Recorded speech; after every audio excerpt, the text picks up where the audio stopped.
The protagonist, with blurred vision, looks down and says that in that place, everything was red. With a blade in his chest and labored breathing, he says that all that remained in that place was death, while wondering if so much bloodshed was necessary. He looks back and sees one of his comrades dead, along with his brother Jangmo, his friends, and disciples. All of them were now dead in that place. The alliance of 20 sects, formed by the most powerful people, was created for the final battle against Choma. However, the result of all this was the annihilation of both sides. The reason behind everything was the man sitting on a pile of bodies, the demon who descended from the heavens and bathed the earth in blood, the leader of the demonic cult known as Choma. Choma calls out to the disciple of the Mount Hua sect, saying it was a pity he found himself in that situation. The protagonist glares at him and begins to stand. He spits blood while Choma says that even though he survived the battle, the life of glory and fame he had hoped for would no longer be possible. It was clear to both of them that their time had come. The protagonist tells him to shut up. However, atop the pile of bodies, Choma stretches out his arm and says he should feel proud. Despite having many helpers in the final fight, it was his blade that delivered the final blow. As the leader of the demonic cult, Choma recognizes the blade of Mount Hua as the most powerful on Earth. The protagonist shouts at him to shut up once more and charges toward the demon, who says it's a pity. With just one more day, he would have earned the name Sha, but Choma says it doesn't matter and tells the disciple of Mount Hua to remember that was not the end. The demonic forces would return, and when they did, the world would fall under the dominion of the demonic cult. The protagonist raises his sword as Choma declares that when the time comes, he will be unstoppable. The slash passes, and a line appears on the demon's neck. He evaporates, and his head rolls down the pile of bodies. Atop it all, the protagonist declares that the war is finally over, but he already knew his life had also come to an end. What he wanted to know was what would happen now to Mount Hua. All the most powerful members who participated in the battle were dead there. The only ones left in the sect were children who barely knew how to hold a sword. He couldn't even tell if all this bloodshed had been worth anything in the end. He wondered if, had he trained a little more, he could have saved at least one of them. But that no longer mattered. Fallen on the pile, he says that, in the end, it was all in vain. Even the most radiant petals eventually wither. The protagonist was the 13th disciple of Mount Hua and the strongest swordsman in the land, known as the Master of the Fluorescent Blade, Tong Myung-hen. He had finally managed to take the life of the demon who brought catastrophe to the earth, but in the end, died atop the 100,000 peaks. That was the legacy he should have left on Earth. Before it all happened, a baby had been abandoned at the gates of Mount Hua. Two old folks approached and picked him up. Sometime later, he was participating in fencing practices. One of the teachers calls out to Chamyong, while his consciousness wonders what those visions were. The teacher scolds him, saying that someone training in martial arts should follow the right path and avoid violence. At the time, he felt somewhat angry, thinking he was always being scolded. The truth was, even though he was a sect member, he hadn't truly embraced its teachings. Though he had earned the title of Master of the Sword, he should never have forgotten that, in the end,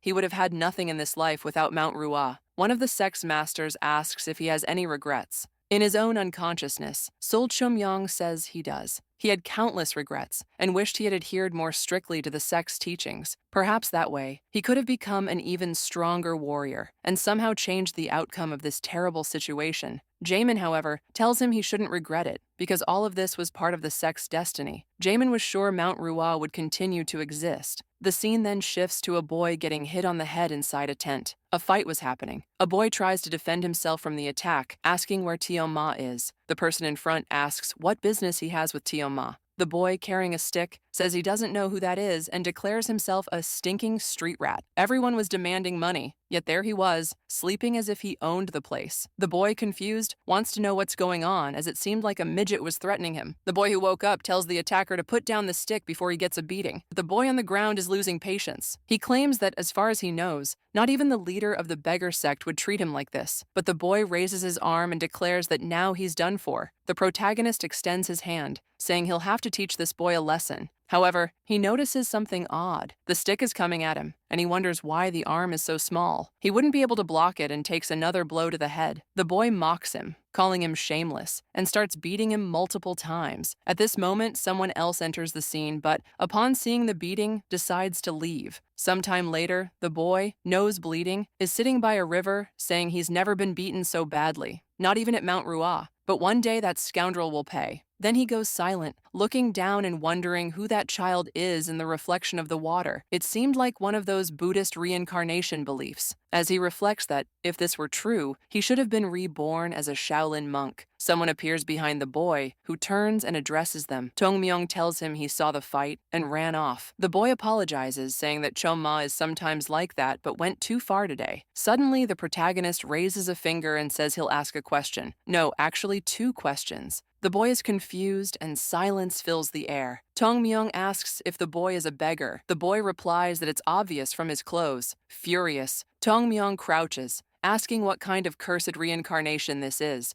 He then stands and moves to the second question. He says the name Chom and asks if the boy knows who that is. The boy responds, saying the beating must have been so hard it made him delusional. Tongmyong insists, demanding an answer. The boy crosses his arms and says he has heard the name. As far as he knows, Chom was the great leader of the demonic clan who died 100 years ago. Tongmyong freezes, stunned, wondering what this story about 100 years in the past means. He grabs the boy by the collar and asks if it's true. Hesitant, the boy questions why he would lie about something so ridiculous. Tongmyong releases him, unable to believe that 100 years have passed. Apparently he was reborn, but long after his death. In a way, it was as though he had returned to a world where he was utterly alone. While he is lost in thought, the boy asks if he's okay. This reminds Tongmyong of Mount Hua, and he asks what happened to it. The boy is confused and asks what Mount Hua is. Tongmyong becomes even more alarmed, questioning how the boy doesn't know Mount Hua, one of the world's 10 greatest sects. The boy, puzzled, asks what nonsense he's talking about. Tongmyong lists the names of the 10 great sects, saying none of them was called Mount Hua. Tongmyong wonders how that's possible. How could the sect he had led to the top of the world have vanished? He grabs the boy by the collar again,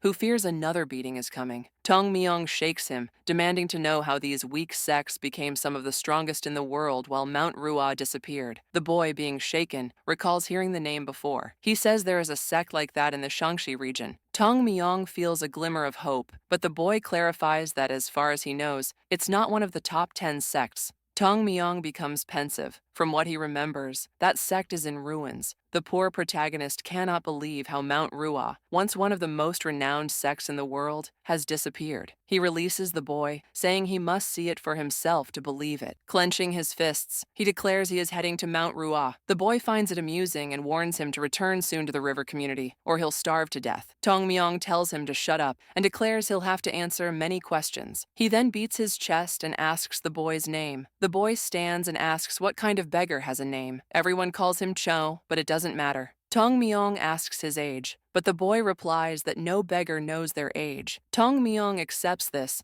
and only asks the boy's name and the name of the person who beat him. The boy introduces himself as Gusu and says the leader's name was J. Paul. Tongmyong promises to repay good deeds tenfold, but says vengeance is always returned 100-fold. He tells the boy to remember the name Tongmyong of the Mount Hua sect, because one day he will pay for his kindness. Then he sets off, saying he's leaving. However, he quickly returns and asks which direction Mount Hua is. A moment later, birds scatter as he dashes through the forest. The problem is, he becomes exhausted, remembering that in his past life he was faster than a horse. After insisting, he collapses to the ground like an idiot, his heart almost bursting. This damn child's body couldn't stay in motion for 15 minutes. At this rate, he'd die before even getting close to Mount Hua. What a mistake, he wonders, questioning what he'll do to reach the Shaolin sect. Then he starts smiling, declaring it's time to use the great intellect of Master Tongmyong. Suddenly excited, he exclaims that this is an incredible opportunity. Even those who reach the peak of mastery have regrets, and one of his was being lazy when he was younger. He never listened to the elders and was always dragged to the training grounds because he tried to escape. Moreover, he used to steal his teachers' drinks, making them furious with him. However, this is one thing he doesn't intend to change in this life. Walking toward a tree, he says, "In the end, it's all about starting over." First, he needed a place without distractions, and this spot seems sufficient. He sits in front of the tree, trying to remember which technique would suit this situation. He knows countless ways to increase his energy, including many beyond the knowledge of Mount Hua. However, he's unsure which is best to learn first. He then recalls a technique called the 6 elements, a cheap text sold for 5 coins in stores. It was considered poor quality, but it was anything but bad. The 6 elements was the first thing Mount Hua disciples learned.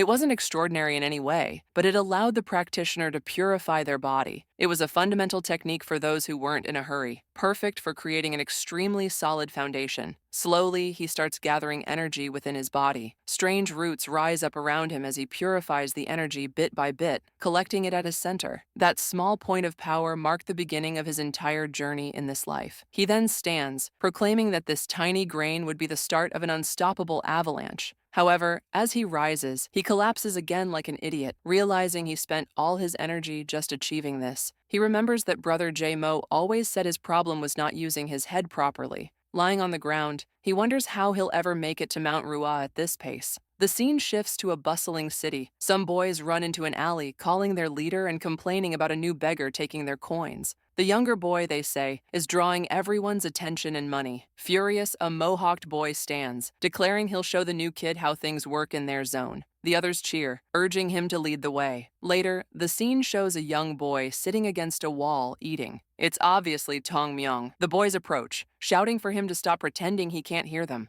Tong Myung looks over his shoulder and asks if they're talking to him. The mohawked boy confirms, saying there's no one else around, and warns that Tong Myung should know better than to beg in someone else's territory. He orders him to hand over everything he has, including the food he's eating. Tong Myung glances at the food in his hand and quips that they're a bunch of lazy fools, desperate enough to want even what he's already bitten into. The gang leader snaps his fingers, saying Tong Myung needs a lesson. Tong Myung stands up, stretches, and calmly states he's not very strong, but he's strong enough. I've gotten used to this body, and I don't have time to waste. So, come at me, all at once, he challenges. The mohawked boy nearly explodes with anger, saying he was going to go easy on him but has changed his mind. He orders his gang to finish Tong Myung off. One boy lunges, throwing a punch, but Tong Myung easily dodges, counters with a strike to his cheek, and sends the boy flying. Do you know who I am? Tong Myung asks. I'm the master of the fluorescent blade, known as Tong Myung of the great Mount Hua sect. The fight breaks out, and after some time, the gang is on the ground, begging for forgiveness. Tong Myung tells them not to call him sir, reminding them he's just a beggar like them. When one calls him a beggar again, Tong Myung questions the audacity, but eventually brushes it off. He then asks the quickest route to Shanxi. One of the boys says it's an easy question, but if they were smart, they wouldn't be begging on the streets. Tong Myung laughs, agreeing, and grabs the boy by the collar. The next time we meet, you'd better know some geography, he warns. If I ask something and you don't have an answer, you'll regret it. As the boys scatter, the scene transitions to a sunset over the mountains. A senior observes the view when someone enters, addressing him as the sect leader. The visitor, named Unan, apologizes for disturbing him, but explains that a child has come to see the leader. The leader, confused, looks at the child, who introduces himself as Tong Myung, and states his desire to join the Mount Hua sect. The leader questions why the boy wants to join and whether he knows what kind of place this is. Tong Myung responds confidently, aware of the challenge ahead, and already has a story planned. He'll claim to be a descendant of Chong Jin, a member of the sect who disappeared during the war. He plans to say Chong Jin saved his ancestor's life, teaching him Mount Hua's techniques as repayment. By this logic, Tong Myung would be a direct disciple of a great member of the sect. However, before he can tell his story, the leader surprises him by accepting him outright. Tong Myung, puzzled, asks why. The leader says the boy seems eager, and he cannot refuse someone so determined. Though unusual, the leader believes the boy must have come to Mount Hua for a reason. Tong Myung wonders why the leader isn't suspicious of him. Yet the elder merely states, "We never refuse a bird seeking shelter in the rain or withhold food in the winter. How could we turn away a child in need?" So he tells him to show the beginner's room to the kid and to start the ceremony. But Shang didn't like this at all. In this way, his incredible position in the sect was just destroyed. The next scene, he put on the mantle, the uniform for the third-year disciples. However, looking around, he asks himself why he is in one of the rooms that were once used for rituals. It seemed to be just some kind of temporary place. The old Mount Hua wasn't like this since disciples would receive a mentor and live with him. He walks around, looking at everything to better understand the place until someone yells, asking who he is. Our protagonist looks back, and the kid appears, asking why he was spying on the other people's rooms and if he was some kind of bandit. Immediately, other disciples begin to appear, and someone asks Guol what was going on. He says that he found this kid looking at the senior brother's rooms, while our protagonist wonders why he keeps ending up in such strange situations. Suddenly, another person appears and asks what all the commotion was about and why they were causing a mess in the dormitory when they should be busy training. At this point, they all bow and apologize to the great brother. The guy asks our protagonist who he is, and he replies that he is Tong Mong. The guy says that he heard there was a new recruit and that for now he could rest. However, tomorrow he would have to train hard. With this, he tells everyone to rest, and they shout, saying they will. The guy looks back and gives Tong Mong a stare, warning that he will see him later and teach him some manners. Tong Mong stands there, thinking that these damn juniors need someone to take care of them. He would take care of everyone in a very warm way, but that was their problem. The scene then changes to Gu telling him to take off the mantle. Our boy asks what he's talking about, and Gu says he will repeat it. He needs to take off all his clothes. He's going to suffer a humiliation and get into a fight, since that's the rite of passage. The protagonist remains silent and then says that he first wanted to ask something. He wanted to know if the great brother Ung knew about all of this. The brother replies that this brother doesn't come at night and asks if he wants to get a beating to start obeying. Our boy then just calls him senior brother and tells him to clench his jaw when he's going to ask why, when suddenly a torpedo hits his face. The other disciples look shocked, while Gu is hanging from the ceiling. The protagonist asks, what's this business about beating him to teach a lesson, and warns that that's what he was going to talk to Isa about. The fight rolls on, and the scene changes to him calling out to brother Yun Jong, telling him to do the massage properly. Yun Jong apologizes, saying he will do his best. He then calls for brother Jogon, telling him to stop trembling and get closer. He wants to ask some things because he's new to the sect. The kid says he will answer everything. Our boy wants to know where the Golden Palace went and why the Mount Hua sect had collapsed. Jogan says he will explain and asks if he has heard of the Master of the Luminous Blade. Tong Mong says yes, because that's him. The kid then explains that this is what all the senior brothers say. The Master of the Luminous Blade was the one who killed Cham, the leader of the demonic cult. After the leader's death, the remaining members of the cult decided to attack Mount Hua. The sect was then completely destroyed and has never recovered from that day. Chiang is scared and wonders if it was his failure in that fight that led to the entire Mount Hua sect being destroyed. We then see a conversation from the past that Tiam Myong had with the sect leader. First, they talked about some techniques, and Chang Myong told him to throw them away because they were useless. Jang Mo looked at him, said it was a good idea, and they continued talking for a while. After some discussion, he said that it wasn't only for that reason that he had called Tong Myong. He said that he believed the time had come for him to accept an apprentice and asked how he would teach his techniques to a first disciple. Immediately, he clenched his fist and said that this was very easy. He would beat the kid until he learned. Eventually, after being beaten, he would understand something. After that, Young Moon never mentioned anything about having an apprentice. At this point, someone calls him Junior Brother from the bed, and he tells them not to be so formal and to just call him Junior Brother. Then he informs that Brother Unan wanted to see everyone soon, so everyone was outside with their swords in hand. John tells them to raise their hands and give the first strike. Everyone does the first strike, while on the side, Unan and Chang Myong are watching everything. However, our boy seemed confused and asked what the name of that technique was. Unan said that the name of that technique was the true 6 elements of the sword technique. It was a basic skill with the blade that was considered the foundation of all techniques of Mount Hua. However, obviously, Chongmong knew that this was far from being the foundation of Mount Hua. They were trying to teach philosophy to someone who didn't even know the alphabet. This kind of training would give them a quick advantage for a short period. But what is a true martial artist without a solid foundation? The worst part was that the person demonstrating the technique wasn't even doing it properly. He raises his head and looks at the sky,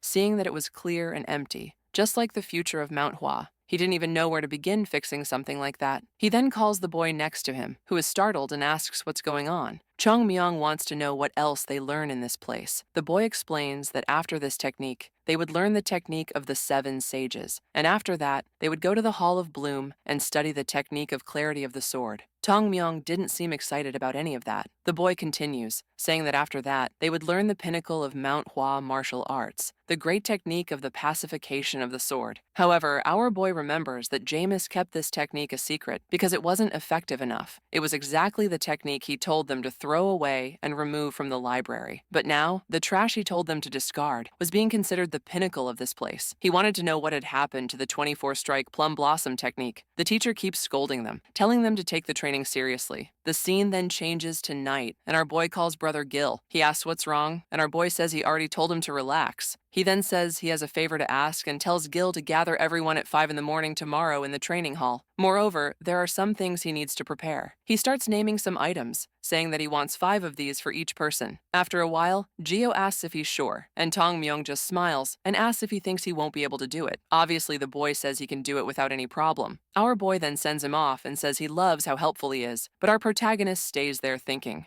At that moment, Mount Hua had no money, technique, or talent. No one in this world would be surprised if they closed tomorrow, and right now, the only thing he could offer was talent. The problem was that the third-year disciples were far from extraordinary martial artists. However, in the end, a great sect isn't built in one day. He would have to use these amateurs to restore Mount Hua to its former glory. Everyone sleeps and wakes up at 5 in the morning. Obviously, they're all angry, wondering why they're following the orders of that damn junior and asking the seniors how long this will continue happening. The Dew looks thinking that it seems like they don't know that everyone was beaten. At that moment, our boy appears and asks if anyone is talking about him. Immediately, everyone sees the boy and gets scared, but one of them gets the courage to ask who he thinks he is to gather everyone there at 5 in the morning. Our boy stays silent for a second and tells the brothers not to be so angry. He then apologizes and says that he really forgot to consider everyone's feelings. He personally wants to apologize, so they can talk a little inside. He takes everyone who didn't want to train into a room and closes the door. Outside, people are confused about what's happening until the whole house starts to tremble with what they saw.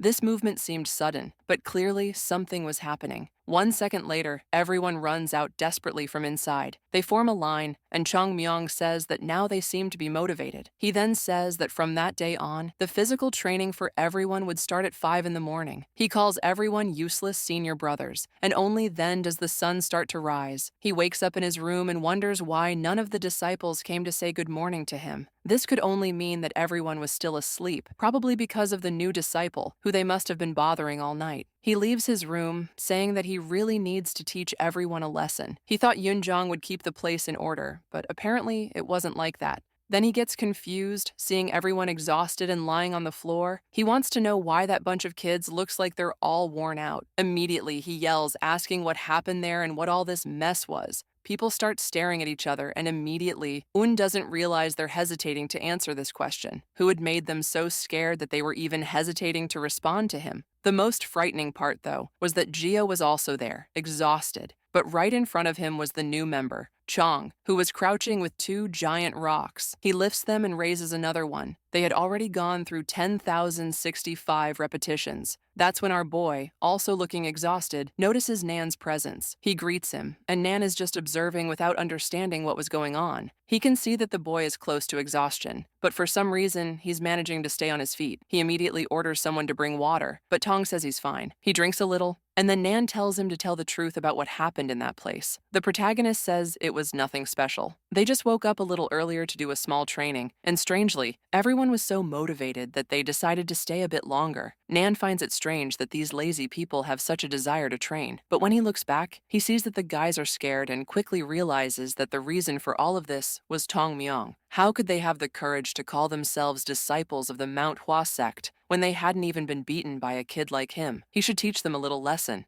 He then tells our boy that the White Bloom training also had its own rules and asks who authorized them to sleep less to wake up and train with such idiotic faces. Tong Myong says that if that's the case, they'll stop training. Uan is a little confused by this reaction. He needed to make it clear that this damn kid had threatened his seniors. He looks at our boy, who was all innocent, not knowing how to handle this because it would make everyone in the Mount Hua sect look like fools. He would have to make it clear to everyone that this child who entered yesterday had dominion over all the third-year disciples and was still making them train. Un then says that the training must also be difficult for him, so why was he so eager to wake up early and train? Tong Myong just says that although they may learn a lot, they can still work harder to evolve faster. Every minute spent in bed is a minute less training. With these words, Un understands that the boy meant no one needs a reason to train harder. He then asks the boy what the most important thing is in the relationship with senior brothers. Our boy says respect, of course, and swears that he will always obey the great brother's orders. The leader realizes that the boy is smart and won't want to humiliate him in any way to maintain the hierarchy of the place. He admits that the boy is smart. He then turns and shouts to everyone that he found it amazing that they volunteered to train so early. He was extremely impressed with everyone.